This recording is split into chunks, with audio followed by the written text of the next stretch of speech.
أما بعد فأعوذ بالله من الشيطان الرجيم بسم الله الرحمن الرحيم سبحان الذي أسرى بعبده ليلا من المسجد الحرام إلى المسجد الأقصى الذي باركنا حوله لنريه من آياتنا إنه هو السميع البصير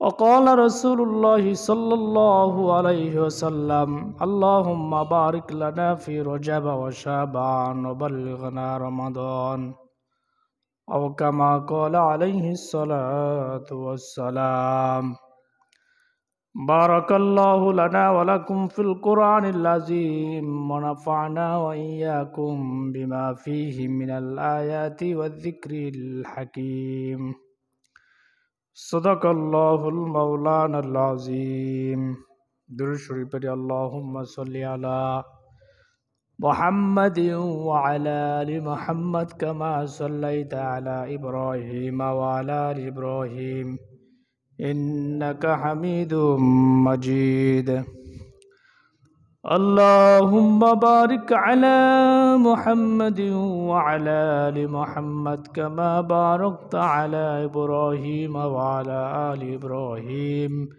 إنك حميد مجيد সদাকাল্লাহুল মাওলানাল আযীম। আলহামদুলিল্লাহ, সমস্ত প্রশংসা আল্লাহ তাআলার জন্য যে আল্লাহ তাআলা আমাদেরকে পবিত্র জুমার দিন জুমার নামাজের জন্য সবার আগে মসজিদে আসা এবং বসার তৌফিক দান করেছে, এজন্য শুকরিয়া আদায় করে আলহামদুলিল্লাহ। গত সপ্তাহে আমরা আলোচনা করেছিলাম আজকে বর্তমান যে মাসটি চলতেছে আরবি মাস হিসাবে, সেটা হলো রজব মাস। রজব মাসের আজকে 16 তারিখ, রজব মাসের আজকে তৃতীয় জুমা। রজব মাসের গুরুত্ব এবং ফজিলত সম্পর্কে আমরা গত সপ্তাহে আলোচনা শ্রবণ করেছি। আজকে আমরা যেই বিষয়ে আলোচনা শুনব সেই বিষয় হল শবে মেরাজ। রজব মাসে এমন একটি মাস যে মাসে আকা ইমদার মদিনা জনাবে মোহাম্মদ মুস্তফা সাল্লাল্লাহু আলাইহি সাল্লামকে আল্লাহ তাআলা সপ্তম আসমান ভ্রমণ করিয়েছে এই মাসে, অর্থাৎ শবে মেরাজ সংগঠিত হয়েছে। এই বিষয় নিয়ে সামান্য আলোচনা করার এবং আমরা শ্রবণ করার চেষ্টা করব ইনশাআল্লাহ তাআলা। বর্তমান যে মাসটি চলতেছে সেই মাস আগমন করলে আমাদের প্রিয় হাবিব মোহাম্মদ রাসূলুল্লাহ সাল্লাল্লাহু আলাইহি সাল্লাম একটি দোয়া পড়তেন, আল্লাহুম্মা বারিক লানা ফি রজব ওয়া শাবান ওয়া বাল্লিগনা রমাদান। তিনি দোয়া করতেন, আল্লাহ আপনি আমাদেরকে রজব এবং শাবান মাসে বরকত দান করুন এবং এই বরকতটা রমজান পর্যন্ত পৌঁছে দিন। এখানে বরকতের ব্যাপক অর্থ হতে পারে, তার ভিতরে অর্থ হতে পারে আল্লাহ আপনি আমাদের হায়াতের ভিতরে বরকত দান করুন, যেন হায়াত পেয়ে রমজান মাসে আমরা ব্যাপক হারে ইবাদত বন্দেগী করতে পারি। এখানে বরকতের অর্থ রিজিক হতে পারে, যে আল্লাহ আপনি আমাদের রিজিকের ভিতরে বরকত দান করুন, যে এমন রিজিক দান করুন যে রমজান পর্যন্ত পৌঁছে দিন। রমজান মাসে রিজিকের জন্য যাতে আমাদের পরিশ্রম করতে না হয়, পুরো সময়টা যেন আমরা রমজান মাসে ইবাদত বন্দেগীতে কাটিয়ে দিতে পারি। এই দোয়াটা নবী করিম সাল্লাল্লাহু আলাইহি সাল্লাম বেশি বেশি পড়তেন। আমরা আবার বলি, আল্লাহুম্মা বারিক লানা ফি রজব ওয়া শাবান ওয়া বাল্লিগনা রমাদান। এই দোয়াটা নবী করিম সাল্লাল্লাহু আলাইহি সাল্লাম পড়েছে, আমরা পড়ব ইনশাআল্লাহ। যাই হোক, এই মাসে সবচেয়ে উল্লেখযোগ্য যে ঘটনা ঘটেছে শবে মেরাজ। মেরাজ আমাদের বিশ্ব নবী করিম সাল্লাল্লাহু আলাইহি সাল্লামের জন্য এটা সবচেয়ে বড় মুজিজা। মেরাজের মাধ্যমে আল্লাহ সুবহানাহু ওয়া তাআলা নবীকে সম্মানিত করেছেন এবং নবী করিম সাল্লাল্লাহু আলাইহি সাল্লামকে আল্লাহ তাআলা সপ্তম আসমান পর্যন্ত ভ্রমণ করিয়েছেন এই মেরাজের মাধ্যমে। মেরাজ সম্পর্কে পবিত্র কোরআন সূরাতুল বানি ইসরাঈলের একেবারে প্রথম আয়াতে আল্লাহ তাআলা বলেন, সুবহানাল্লাযী আসরা বিআবদিহি লাইলাম মিনাল মাসজিদিল হারাম ইলাল মাসজিদিল আকসাল্লাযী বারাকনা হাওলা লিনুরিয়াহু মিন আয়াতিনা ইন্নাহু হুয়াস সামিউল বাসীর। আল্লাহ বলে, পুত পবিত্র সেই মহান সত্তা যিনি তার স্বীয় বান্দাকে অর্থাৎ নবী করিম সাল্লাল্লাহু আলাইহি সাল্লামকে সশরীরে ভ্রমণ করিয়েছেন মসজিদুল হারাম থেকে মসজিদুল আকসা পর্যন্ত রাত্রিকালে। একই রাত্রিতে আল্লাহ সুবহানাহু ওয়া তাআলা নবীকে মসজিদুল হারাম থেকে মসজিদুল আকসা পর্যন্ত ভ্রমণ করিয়েছেন। আল্লাযী বারাকনা হাওলাহু লিনুরিয়াহু মিন আয়াতিনা। আল্লাহ বলে, আমি আল্লাহ এই যে ভ্রমণ করেছি, ভ্রমণ পথে নবী করিম সাল্লাল্লাহু আলাইহি সাল্লামের জন্য, আমার প্রিয় হাবিবের জন্য আমি অসংখ্য অগণিত বারাকা রেখেছি এই পথে। আল্লাযী বারাকনা হাওলাহু লিনুরিয়াহু মিন আয়াতিনা, এবং আমার এমন কিছু নিদর্শন এই মেরাজের রজনীতে আমি দেখিয়েছি প্রিয় হাবিবকে, যা আমার কুদরতের কিছু নিদর্শন আমি তাকে দেখিয়েছি। তাহলে আল্লাহ সুবহানাহু ওয়া তাআলা কি বলেন? আল্লাহ বলে, আমি আমার প্রিয় হাবিবকে মসজিদুল হারাম থেকে মসজিদুল আকসা পর্যন্ত ভ্রমণ করিয়েছি একটি রজনীতে। কেন ভ্রমণ করিয়েছেন? আল্লাহ বলে, আমি এই রুটে অর্থাৎ মসজিদুল হারাম থেকে মসজিদুল আকসা পর্যন্ত এই ভ্রমণের পথে অসংখ্য অগণিত বারাকাত বরকত রেখেছি, যা চতুর্পাশে রাস্তার। লিনুরিয়াহু মিন আয়াতিনা, এবং আমি আমার প্রিয় হাবিবকে এই বরকতের ভিতর থেকে অসংখ্য অগণিত নিদর্শন দেখিয়ে দিয়েছি আমার কুদরতের। মানে আল্লাহ সুবহানাহু ওয়া তাআলার কুদরতের অসংখ্য অগণিত নিদর্শন আল্লাহ সুবহানাহু ওয়া তাআলা এই রাত্রিতে নবী করিম সাল্লাল্লাহু আলাইহি সাল্লামকে দেখিয়েছেন। এই জন্য এই ভ্রমণটা হয়েছে। ইন্নাহু হুয়াস সামিউল বাসীর। আল্লাহ বলে, নিশ্চয় আমি সকল কিছু শ্রবণ করি এবং দেখি। এই মেরাজ কত সনে সংগঠিত হয়েছে, কোন তারিখে সংগঠিত হয়েছে, কবে হয়েছে, এই তারিখ নিয়ে ব্যাপক মতবিরোধ রয়েছে উলামা ইকরামদের মধ্যে। কেউ কি বলেন এই মেরাজ সংগঠিত হয়েছে হিজরতের 6 মাস পূর্বে, কোনো উলামা ইকরাম বলেন এই মেরাজ সংগঠিত হয়েছে হিজরতের 9 মাস পূর্বে, কেউ বলেন 8 মাস পূর্বে, 10 মাস পূর্বে, কেউ বলেন হিজরতের 12 মাস পূর্বে এই মেরাজ সংগঠিত হয়েছে। এক একজনে এক এক রকম মতামত পেশ করেন, কিন্তু এর ভিতরে সবচেয়ে বিশুদ্ধ মতামত হচ্ছে এই মেরাজ সংগঠিত হয়েছে নবুয়তের 11 বছর তায়েব থেকে প্রত্যাবর্তন করার পর। তায়েব থেকে প্রত্যাবর্তন করার পরে কোন মাসে মেরাজ সংগঠিত হয়েছে এই মতটা নিয়েও মতবিরোধ রয়েছে। কেউ বলে তায়েব থেকে প্রত্যাবর্তন করার পরে শাওয়াল মাসে এই মেরাজ সংগঠিত হয়েছে, কেউ বলেন জিলহজ মাসে মেরাজ সংগঠিত হয়েছে, কেউ বলেন রবিউল আউয়াল রবিউল সানি মাসে মেরাজ সংগঠিত হয়েছে, কেউ বলেন রমজান মাসে মেরাজ সংগঠিত হয়েছে। তার ভিতর সবচেয়ে প্রসিদ্ধ মতামত হচ্ছে এই মেরাজ সংগঠিত হয়েছে রজব মাসে। কোন মাসে? রজব। বর্তমান যে মাসটি চলতেছে এই মাসে, এই মাসের 26 তারিখ দিবাগত রাত্রে 27 তারিখ শবে মেরাজ সংগঠিত হয়েছে। এখন আপনাদের প্রশ্ন আসতে পারে যে মেরাজ এতটা গুরুত্বপূর্ণ মাস হওয়া সত্ত্বেও, এতটা গুরুত্বপূর্ণ একটি জিনিস হওয়া সত্ত্বেও কেন এই বিষয়টা নিয়ে মানুষ উলামাদের মধ্যে ইখতিলাফ? এর উত্তর হচ্ছে, তৎকালীন সময় কোনো বিষয় গুরুত্বপূর্ণ হোক কিংবা অগুরুত্বপূর্ণ হোক, তা লিপিবদ্ধ করে রাখা, তা সংরক্ষিত করে রাখার এই প্রচলনটা ছিল না। বর্তমান আমাদের দেশে, আমাদের এই সমাজে ছোট থেকে ছোট, বড় থেকে বড় সামান্য কোনো বিষয় সংগঠিত হলে, গঠিত হলে এই বিষয়টাকে আমরা লিপিবদ্ধ করে রাখি। কি বলেন, রাখি না? যেমন একজনের ছেলে সন্তান জন্ম নিয়েছে, মেয়ে সন্তান জন্ম নিয়েছে, কোন তারিখে, কোন দিনে, কোন সময় ভূমিষ্ঠ হয়েছে, এই সব কিছু আমরা লিপিবদ্ধ করে রাখি না? যাতে করে আমার পরবর্তী প্রজন্ম আমাদের এই সমস্ত বিষয়গুলো খুব সহজে সে বের করতে পারে। কিন্তু তৎকালীন সময় এই সমস্ত জিনিসগুলো লিপিবদ্ধ করে রাখার এই প্রচলন ছিল না। এই জন্য মেরাজ সংগঠিত হয়েছে কোন দিন, কোন তারিখ, এই বিষয়টা নিয়ে মতবাদ রয়েছে। এর আরেকটি উত্তর হচ্ছে, মেরাজ সংগঠিত হয়েছে দিন তারিখের ব্যাপারে শরীয়তে কিছু বর্জনীয় এবং করণীয় নাই বলেই তৎকালীন সময়ের লোকেরা তা লিপিবদ্ধ করে রাখে নাই। যাই হোক, এই মেরাজ সংগঠিত হয়েছে। প্রত্যেকটা ইমানদার মুমিন এই মেরাজকে বিশ্বাস করতেই হবে। এটা কোরআন এবং হাদিসের অকাট্য দলিলে আদিল্লা দ্বারা প্রমাণিত। কোনো মুসলিম যদি বলে আমি মেরাজকে বিশ্বাস করি না, কেননা মসজিদুল হারাম থেকে মসজিদুল আকসা হাজার হাজার হাজার মাইল কিলোমিটার দূরে, মসজিদুল আকসা থেকে আল্লাহর সপ্তম আকাশ পর্যন্ত বহু দূরে। মানুষ সপ্তম আকাশ তো দূরে কথা, প্রথম আসমান কতটুকু উপরে কেউ বলতে পারবে? পারে না। সেখানে সপ্তম আকাশ কত উপরে কেউ বলতে পারবে না। আল্লাহ সুবহানাহু ওয়া তাআলা নবী করিম সাল্লাল্লাহু আলাইহি সাল্লামকে একটি রজনীতে, রজনীর পুরো রজনীতেও যায় নাই, অর্ধ রজনীর ভিতরেই মসজিদুল হারাম থেকে মসজিদুল আকসা থেকে সপ্তম আসমান ভ্রমণ করিয়ে আবার সশরীরে মক্কায় প্রেরণ করেছেন। এটা নাস্তিকদের জন্য, যারা কুফরি আকীদা লালন করে, এই সমস্ত মানুষদের জন্য সন্দেহজনক হবে।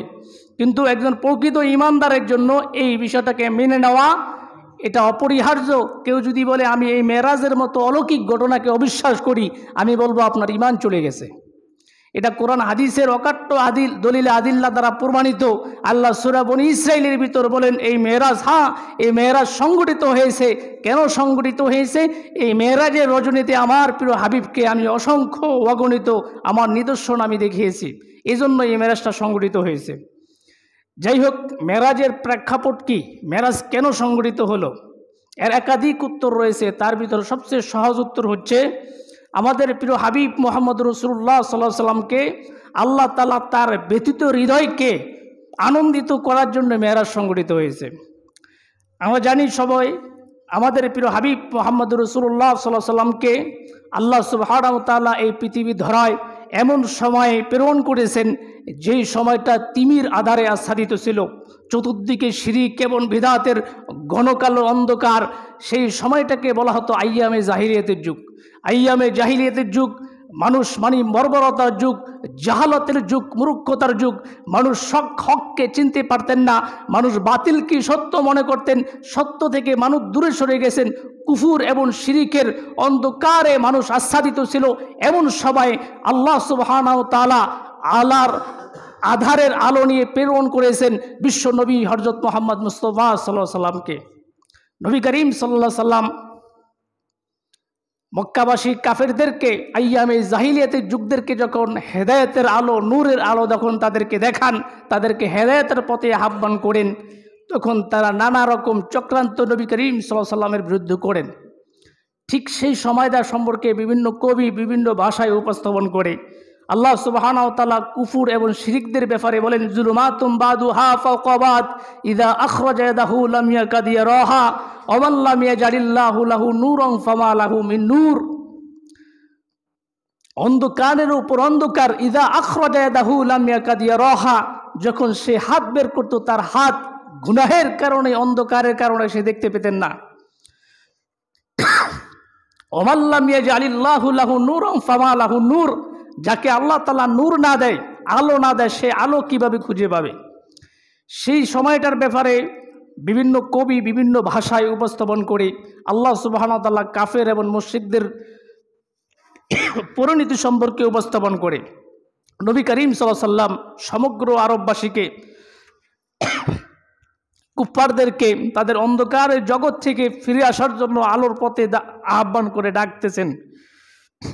তখন মূর্তি পূজারী মুশরিকেরা বললেন যে তুমি যে আমাদেরকে আহ্বান করো, আমাদের এই মূর্তি তোমাকে হত্যা করবে। নাউযুবিল্লাহ। মূর্তি কখনো নবী করিম সাল্লাল্লাহু আলাইহি ওয়াসাল্লামকে হত্যা করতে পারে না। আল্লাহ তাআলা আয়াতে কারিমা নাযিল করে দেন। আল্লাহ বলেন আল্লাহুম্মা আরজুলুন ইয়ামশুনা বিহা। নবী করিম সাল্লাল্লাহু আলাইহি ওয়াসাল্লাম তাদেরকে বলেন আল্লাহুম আরজুলুন ইয়ামশুনা বিহা আম লাহুম আইদিন ইয়াবতিশুনা বিহা, তাদের কি যে পা আছে, যে পা দ্বারা তারা চলে, তারা কিভাবে আমাকে হত্যা করবে? আম লাহুম আইদিন ইয়াবতিশুনা বিহা, তাদের কি হাত আছে যে হাত দ্বারা তারা ধরবে? তাদের ধরার এই ক্ষমতা শক্তি তাদের ভিতরে নেই। আমলাহুম আইদিন ইউবসিরুনা বিহা আমলাহুম আযানুন ইয়াসমাউনা বিহা, তাদের কি কান আছে যে কান দ্বারা তারা শ্রবণ করে? আমলাহুম আযানুন ইয়াসমাউনা বিহা কুল উদউ শুরাকাকুম সুম্মা কিদুনি ফালা তুনজিরুন, তোমরা এক আল্লাহর সাথে শরীক করতেছো, তাদেরকে আহ্বান করো যদি তোমরা সত্যবাদী হয়ে থাকো, তারপরে আমার বিরুদ্ধে ষড়যন্ত্র করো, আমাকে তোমরা অনর্থক অবকাশ দিও না।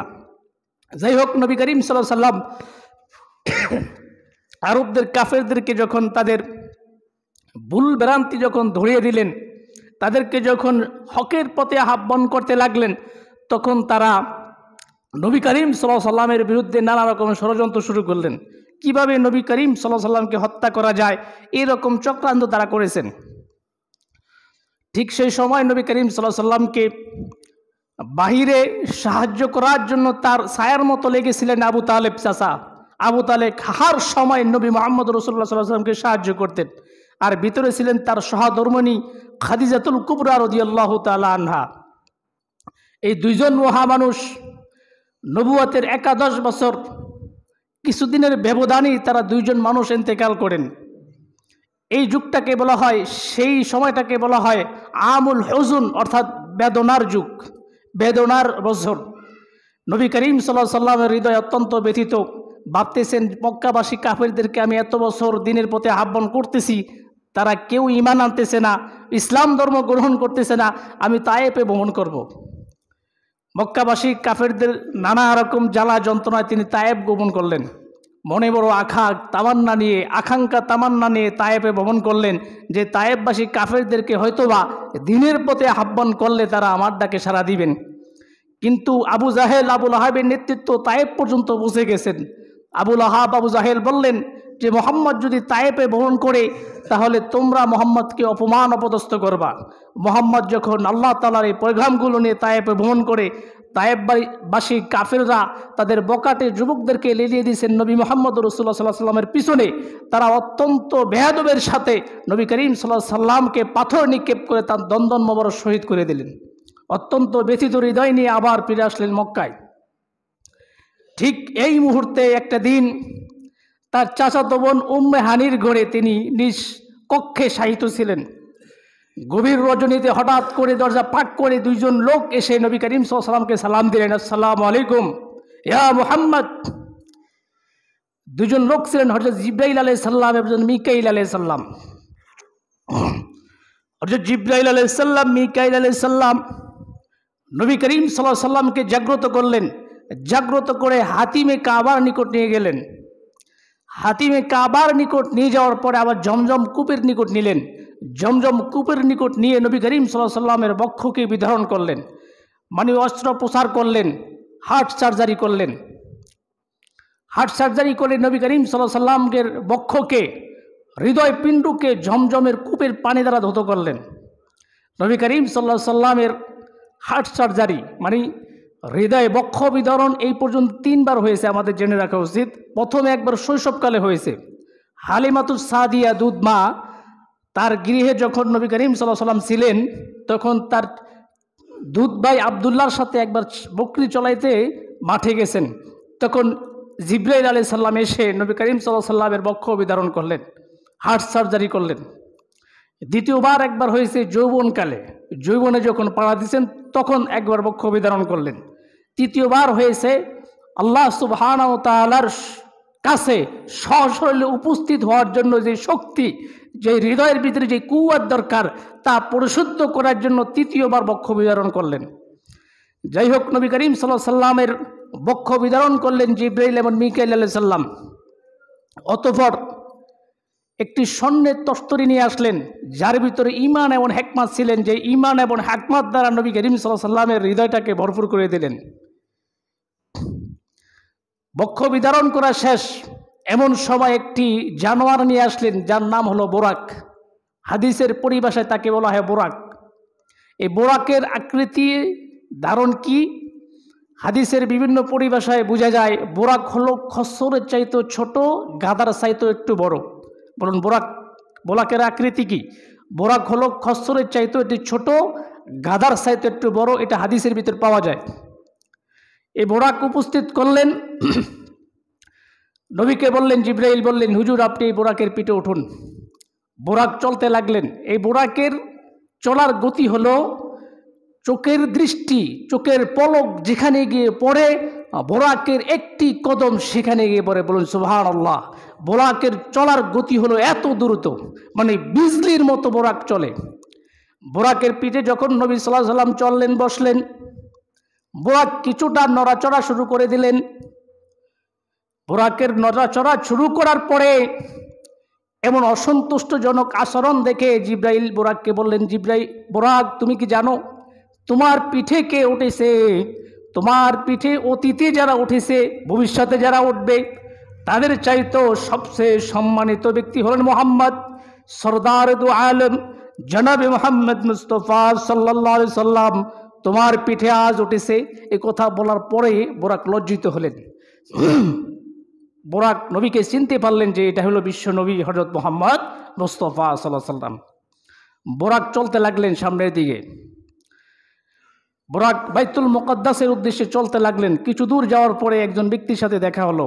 যে ব্যক্তি নবীকে আহ্বান করতেছেন একজন বৃদ্ধ লোকের সাথে দেখা হলো। জিব্রাইল বললেন, হুজুর আপনি সামনের দিকে চলেন। কিছু দূর যাওয়ার পর আরেকজন বৃদ্ধ লোকের সাথে দেখা হলো। সেই বৃদ্ধ লোক নবী করিম সাল্লাল্লাহু আলাইহি সাল্লামকে আহ্বান করতেছেন। জিব্রাইল বললেন, হুজুর আপনি তার ডাকে সাড়া দিবেন, আপনি সামনের দিকে চলুন। কিছু দূর যাওয়ার পরে একটি মুসলমানদের একটি জামাতের সঙ্গে দেখা হলো, যারা নবীকে সালাম দিলেন, আসসালামু আলাইকা ইয়া আউয়ালুস সালাম ইয়া আখিরুস সালাম ইয়া হাশির। নবী করিম সাল্লাল্লাহু আলাইহি সাল্লামকে জিব্রাইল বললেন, হুজুর আপনি তাদের সালামের জবাব দিন।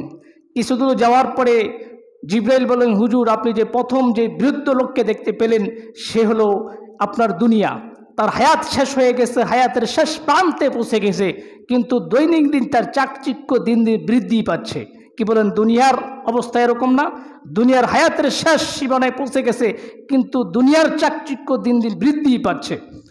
দ্বিতীয়বার আপনি যে বৃদ্ধা মহিলাকে, একজন মহিলাকে দেখতে পাচ্ছেন, সে হলো পথভ্রষ্ট শয়তান।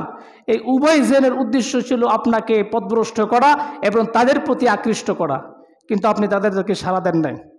তৃতীয়বার আপনাকে যে মুসলমানদের একটি জামাত আপনাকে সালাম দিয়েছে, আসসালামু আলাইকা ইয়া আউয়ালুস সালাম ইয়া আখিরুস সালাম ইয়া হাশিরুস সালাম, তারা হলো আপনার এই সফর সঙ্গী হযরত মূসা আলাইহিস সালাম, হযরত ইব্রাহিম আলাইহিস সালাম, হযরত ঈসা আলাইহিস সালাম। আওয়াজ করে বলুন সুবহানাল্লাহ। মূসা আলাইহিস সালাম, ইব্রাহিম আলাইহিস সালাম, হযরত ঈসা আলাইহিস সালাম হলো নবী সাল্লাল্লাহু আলাইহি সাল্লাম এই মেরাজের রজনীতে সফর সঙ্গী। এই রজনীতে হযরত মুহাম্মদ মুস্তাফা সাল্লাল্লাহু আলাইহি সাল্লাম মূসা আলাইহিস সালামকে দেখতে পেলেন যে তিনি একটি কবরস্থানে দাঁড়িয়ে নামাজ পড়তেছেন। যাই হোক, সামনের দিকে আগাইতেছেন, বুরাক দ্রুত গতিতে সামনের দিকে আগাইতেছেন।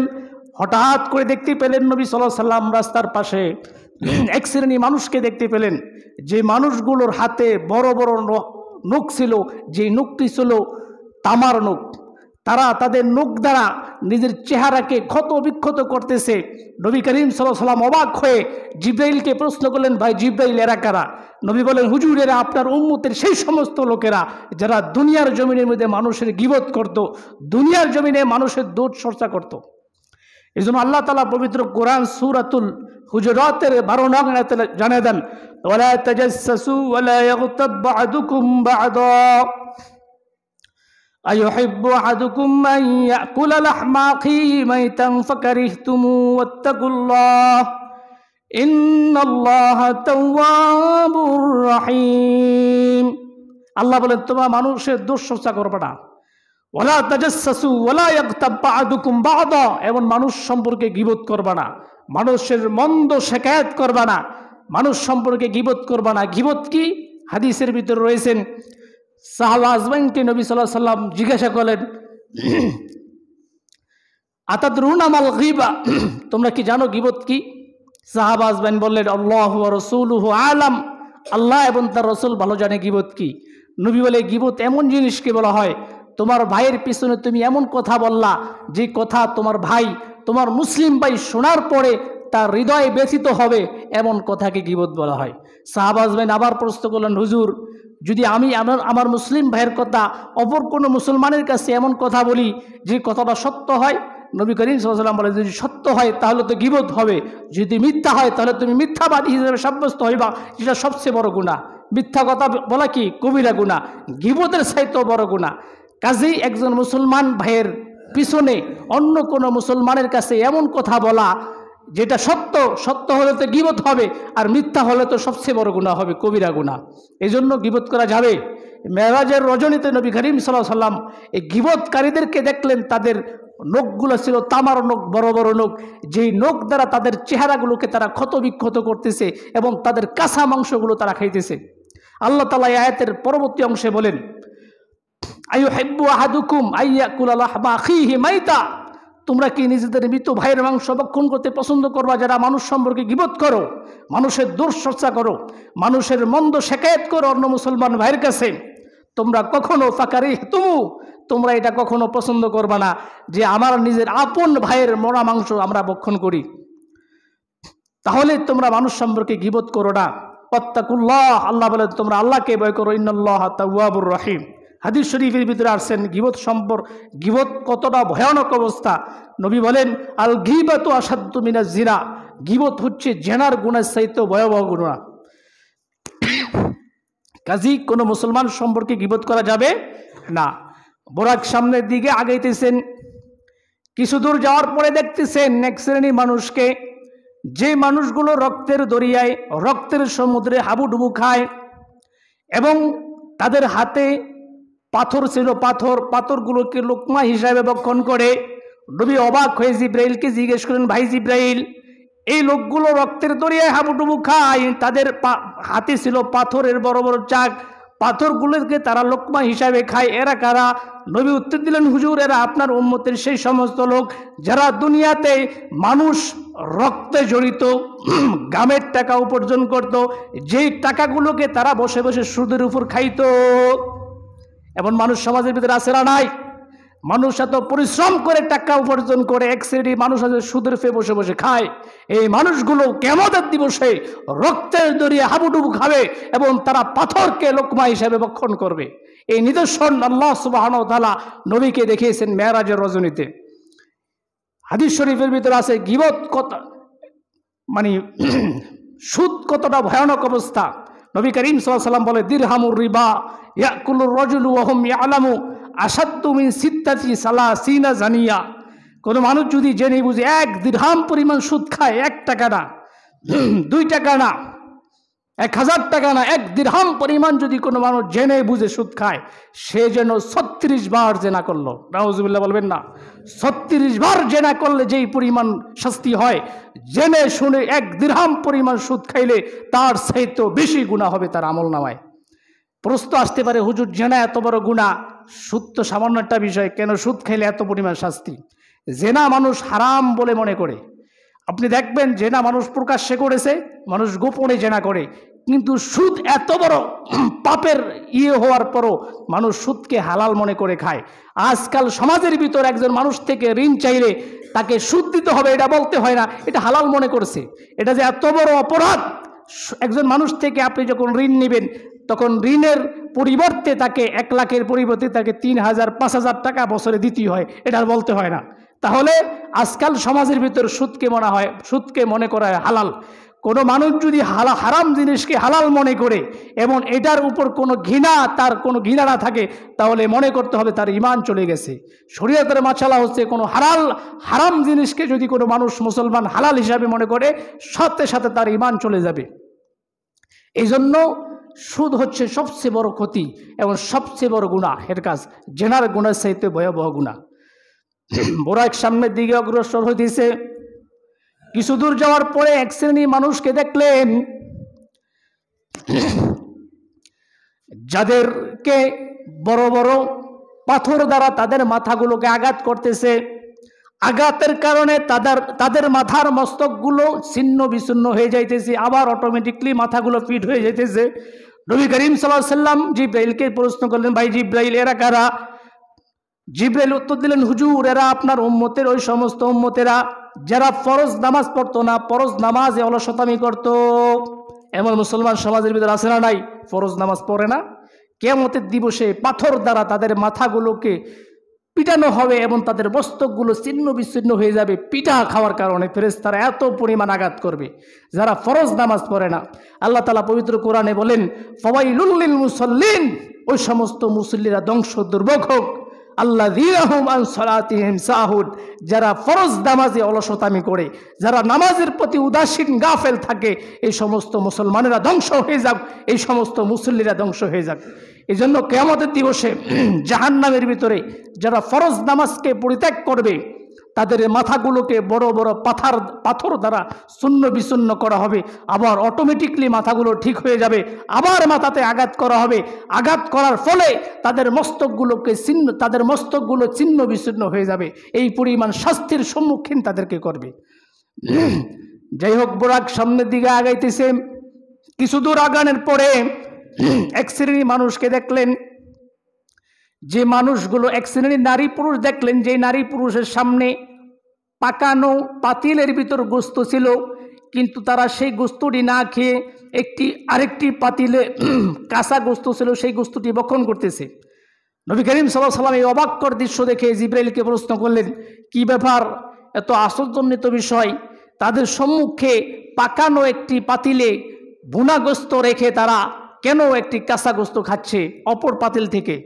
জিবরাইল উত্তর দিলেন, হুজুর, এরা আপনার উম্মতের সেই সমস্ত উম্মতেরা যারা দুনিয়ার জমিনে তাদের ঘরে বৈধ স্ত্রী এবং বৈধ স্বামী রেখে অপর কোনো পুরুষ এবং নারীর সাথে রাত কাটাইতো, এরা হলো আপনার উম্মতের তারা। বোরাক সামনের দিকে অগ্রসর হইতেছে। কিছু দূর যাওয়ার পরে এক শ্রেণীর মানুষকে দেখলেন, একটি তন্দুর রুটি বানানোর বড় একটি চুলা, যে চুলার ভিতরে আগুন ধাউ ধাউ করে জ্বলতেছে। এক শ্রেণীর মানুষকে দেখলেন এই চুলার ভিতরে আগুনের ভিতরে জ্বলতেছে। এক শ্রেণীর নারী পুরুষকে দেখলেন এবং তাদের লজ্জাস্থানগুলোকে বিষাক্ত বড় বড় সাপ বিচ্ছু দর্শন করতেছে। নবী করিম সাল্লাল্লাহু আলাইহি ওয়াসাল্লাম এই অবাককর দৃশ্য দেখেন জিবরাইলকে প্রশ্ন করেন, জিবরাইল, এরা কারা? নবী করিম সাল্লাল্লাহু আলাইহি ওয়াসাল্লামের প্রশ্ন উত্তর জিবরাইল বললেন, হুজুর, এরা আপনার উম্মতের সেই সমস্ত উম্মতেরা যারা দুনিয়ার জমিনে জেনা ব্যভিচার করত। দুনিয়ার জমিনে যারা জেনা ব্যভিচার করে তাদেরকে আগুনের ভিতর পোড়ানো হবে এবং বিষাক্ত বড় বড় সাপ বিচ্ছু তাদের লজ্জাস্থলে দর্শন করবে জাহান্নামের ভিতরে। এই জন্য আল্লাহ সুবহানাহু ওয়া তাআলা বলে, তোমরা জেনা ব্যভিচারের ধারে কাছেও যাইবা না। অন্য আয়াতে আল্লাহ বলেন, ইন্নাল্লাযীনা ইউহিব্বুনা আন তাশিয়াল ফাহিশাতু ফিল্লাযীনা আমানু লাহুম আযাবুন আলীম ফিদ দুনিয়া ওয়াল আখিরাহ। যারা দুনিয়ার জমিনে অশ্লীলতা বেহায়াপনা প্রচার করে, এটা প্রচার করাকে পছন্দ করে, আমার আল্লাহ জানিয়ে দেয় কিয়ামতের দিবসে, শুধু কিয়ামতের দিবস না, পরকালে এটা দুনিয়াতেই তারা শাস্তি পেতেই থাকবে এবং পরকালে তাদের জন্য রয়েছে যন্ত্রণাদায়ক শাস্তি। দুনিয়ার জমিনে বেহায়াপনা, অশ্লীলতা, জেনা ব্যভিচার কোনো মুসলমান করতে পারে না। এগুলো করবে অমুসলিমেরা। মুসলমান কোনোদিন দুনিয়ার জমিনে জেনা ব্যভিচার অশ্লীলতা করতে পারে না। বুরাক সামনের দিকে অগ্রসর হইতেছে। কিছু দূর যাওয়ার পরে এক শ্রেণীর মানুষকে দেখলেন, যে মানুষগুলোর হাতে বড় বড়, যে মানুষগুলোর জিহ্বাকে কাশি দ্বারা কাটতেছে, কাশি চিনেন না, কাশি দ্বারা কাটতেছে, আবার অটোমেটিকলি তাদের জিহ্বাটা আগের স্থানে লেগে যাইতেছে, আবার কাশি দ্বারা কাটতেছে, আবার অটোমেটিকলি তাদের জিহ্বাটা তাদের স্থানে পূর্ণ স্থানে লেগে যাইতেছে। নবী করিম সাল্লাল্লাহু আলাইহি ওয়াসাল্লাম জিবরাইলকে জিজ্ঞেস করলেন, ভাই জিবরাইল, এরা কারা? তাদের জিহ্বাটাকে কাশি দ্বারা কাটতেছে, আবার অটোমেটিকলি তাদের জিহ্বাটা ভালো হয়ে যাইতেছে। জিবরাইল বলেন, হুজুর, আপনার উম্মতের মধ্যে তারা হলো সেই সমস্ত ব্যক্তিরা যাদের মাথায় ঋণ রয়েছে, মানুষ থেকে ঋণ রয়েছে, কিন্তু ঋণ মানুষকে পরিশোধ না করে আবার নতুন করে ঋণ নয়, আবার ঋণ নয়, কিন্তু ঋণ মানুষের পরিশোধ করার কোনো খোঁজ খবর রাখে না। এমন মুসলমান আছে না নাই? যারা ঋণের বোঝা কাঁধে নিয়ে মানুষ থেকে শুধু ঋণ নিতেই থাকে, ঋণ সেটা পরিশোধ না করে আবার নতুন করে ঋণ নয়, এই সমস্ত মানুষগুলোরকে কিয়ামতের দিবসে তাদের জিহ্বাকে কাশি দ্বারা কাটা হবে। এই সমগ্র ঘটনার সম্মুখীন দিয়ে বাইতুল মুকাদ্দাস পর্যন্ত নবী করিম সাল্লাল্লাহু আলাইহি ওয়াসাল্লাম পৌঁছলেন। বাইতুল মুকাদ্দাসের ঠিক আগ মুহূর্তে নবী করিম সাল্লাল্লাহু আলাইহি ওয়াসাল্লাম দেখতেছেন একটি স্থান থেকে অত্যন্ত সুগন্ধিকর ঘেরান আসতেছে। জিবরাইলকে প্রশ্ন করলেন, ভাই জিবরাইল, এই ঘেরান কোথা থেকে আসতেছে? জিবরাইল বললেন, হুজুর, এটা হলো জান্নাতের ঘেরান। আবার একটি স্থান, কিছু দূর যাওয়ার পরে দেখতেছেন একটি স্থানের খুবই দুর্গন্ধ আসতেছে। দুর্গন্ধ এসে সমগ্র জায়গাটা ছড়িয়ে যাচ্ছে। জিবরাইলকে প্রশ্ন করলেন, যে ভাই জিবরাইল, এই দুর্গন্ধ কোথা থেকে আসতেছে? জিবরাইল বললেন, হুজুর, এটা হলো জাহান্নামের দুর্গন্ধ, জাহান্নামীদের পোড়া দুর্গন্ধ আপনার নাকে এসে পৌঁছেছে। এই সমস্ত ঘটনা বাইতুল মুকাদ্দাস যাওয়ার পূর্বে ঘটেছে। বাইতুল মুকাদ্দাস, মসজিদুল হারাম থেকে বাইতুল মুকাদ্দাস পর্যন্ত যে ভ্রমণটা হয়েছে, এই ভ্রমণটার নাম হলো ইসরা। বলুন, এই ভ্রমণটার নাম কি? ইসরা। বাইতুল মুকাদ্দাস থেকে সপ্তম আসমানে আল্লাহর নবী সাল্লাল্লাহু আলাইহি সাল্লাম পাড়ি দিয়েছেন বোরাকের মাধ্যমে না, সিঁড়ির মাধ্যমে নবী করিম সাল্লাল্লাহু আলাইহি সাল্লামকে আল্লাহ সুবহানাহু ওয়া তাআলা সপ্তম আসমান পর্যন্ত পৌঁছেছেন। এই ভ্রমণটার নাম হলো মিরাজ। দুইটাকে সমন্বিত বলা হয় ইসরা এবং মিরাজ। মিরাজ বলা হয়, কিন্তু প্রথম স্থানকে বলা হয় ইসরা, যে সম্পর্কে পবিত্র কোরআনে আসছেন। আর দ্বিতীয়টার ব্যাপারে পবিত্র কোরআনে আসে নাই, সেটা আছে বিশুদ্ধ হাদিসে জিব্রাইল দ্বারা, হাদিসে কুদসি দ্বারা প্রমাণিত। দ্বিতীয় স্থানের ব্যাপারে হাদিস দ্বারা প্রমাণিত। আর প্রথম স্থান দ্বারা পবিত্র কোরআন সূরা বনী ইসরাঈল আল্লাহ সুবহানাহু ওয়া তাআলা বলেন সুবহানাল্লাযী আসরা, ইসরা বলা হয় সেটাকে। তাহলে প্রথম স্থানের নাম কি? ইসরা। দ্বিতীয় স্থান মানে বাইতুল মুকদ্দাস থেকে সপ্তম আসমান পর্যন্ত নবী করিম সাল্লাল্লাহু আলাইহি সাল্লাম ভ্রমণ করেছে, তাকে ইসরা বলা হয় না, তাকে বলা হয় মিরাজ। আর মেরাজ সংগঠিত হয়েছে বোরাকের মাধ্যমে না, মেরাজ হয়েছে সিঁড়ির মাধ্যমে। আর মসজিদুল হারাম থেকে বাইতুল মুকদ্দাস পর্যন্ত ভ্রমণ হয়েছে বোরাকের মাধ্যমে। নবী করিম সাল্লাল্লাহু আলাইহি সাল্লামকে আল্লাহ সুবহানাহু ওয়া তাআলা এই পথে জাহান্নামীদের কিছু নিদর্শন দেখালেন যে জাহান্নামের ভিতরে এই শাস্তি হবে। এই নিদর্শনগুলো কখন দেখিয়েছে? মসজিদুল হারাম থেকে মসজিদুল আকসা পর্যন্ত যাওয়ার পথেই এই ঘটনাগুলো ঘটেছে। জাহান্নাম কোথায় হবে? জাহান্নাম হবে জমিনের সপ্তম পর্বের নিচে, জমিনের নিচে হবে জাহান্নাম। তাফসীরের কিতাবের ভিতরে এসেছেন কিয়ামতের দিবসে জাহান্নামকে ৭০,০০০ লাগাম লাগানো হবে। ৭০,০০০ লাগামকে, একটি লাগামকে ৭০,০০০ ফেরেশতা ধরবে। জাহান্নামকে কিয়ামতের দিবসে জমিনের সপ্তম স্তর নিচে থেকে ৭০,০০০ লাগাম লাগিয়ে এই জাহান্নামকে টানা হবে। জাহান্নাম শো শো আওয়াজ করতে করে পুরো পৃথিবী জাহান্নামের আওয়াজে কম্পন তৈরি হয়ে যাবে। কিয়ামতের দিবসে এই জাহান্নামকে সপ্তম স্তর নিচ থেকে টেনে দুনিয়া জমিনে আনা হবে। আল্লাহ তাআলা এই ব্যাপারে বলেন ওয়াজিআ ইয়াওমাইযিন বিজাহান্নাম, তোমরা কি জানো? ওয়াজিআ ইয়াওমাইযিন বিজাহান্নাম, সেদিন জাহান্নামকে তোমাদের সম্মুখে উপস্থাপন করা হবে। ওয়াজিআ ইয়াওমাইযিন বিজাহান্নাম, এরপরে আয়াতে আল্লাহ তাআলা বলেন মানুষ সেদিন জাহান্নামকে দেখবেন এবং উপলব্ধি করবে, কিন্তু তাদের উপলব্ধি এবং তাদের ভয় কোনো কাজে আসবে না।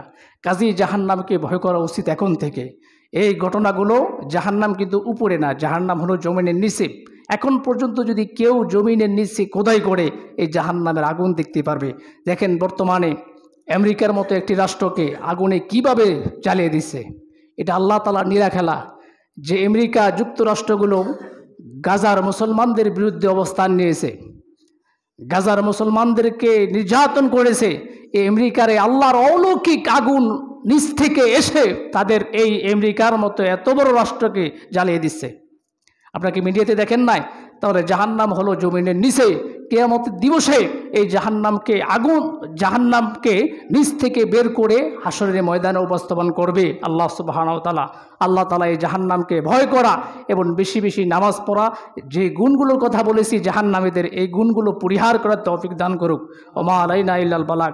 আগামী সপ্তাহে বলবো মিরাজের বর্ণনা, অর্থাৎ মসজিদুল আকসা থেকে আল্লাহ সুবহানাহু ওয়া তাআলার সপ্তম আকাশ পর্যন্ত কিভাবে নবী সাল্লাল্লাহু আলাইহি ওয়াসাল্লাম পৌঁছেছে এবং কি কি ঘটনা ঘটেছে আগামী সপ্তাহে ইনশাআল্লাহ আলোচনা করব।